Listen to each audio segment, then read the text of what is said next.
There's a strong juxtaposition between the formal news anchor and the crazy social media guy just tweeting away. So news stations have picked this up. There might be some phone alerts. There's stuff all over social media. And what you hear from different channels are very, very different stories. The news is saying things like intermittent processing disruptions. Some users may be experiencing delays. No evidence of any compromise at this time. Don't worry, our teams are actively investigating. But what the people hear is, we don't know what's going on. That's the best we can do for you right now. The people are starting to not purposefully incite panic, but they're saying the quiet part out loud.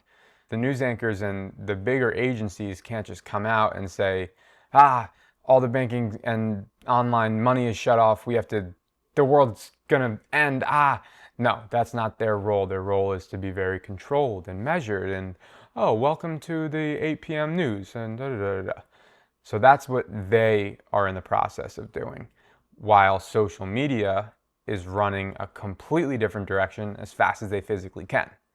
So on social media accounts, you get ideas like the banks are down, all processing is down, money doesn't mean anything anymore, gold is king, collect your precious metals, make sure you have cash, prep, this is step one of the big doomsday, we predicted this would happen, follow us if you want to know more. This is typically what we see on the social media platforms.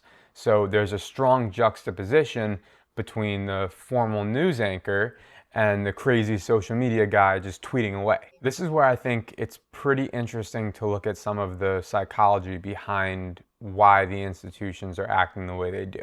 It might be easy for us, and admittedly even me, to say, well, they just don't care about the average person, they are in it for the money, they're in it to save themselves. But once we dive a little deeper, we have to look at the institution as almost its own person, as its own entity, because it is. And when we do that, we think about how important it is for institutions to speak in liability-safe language.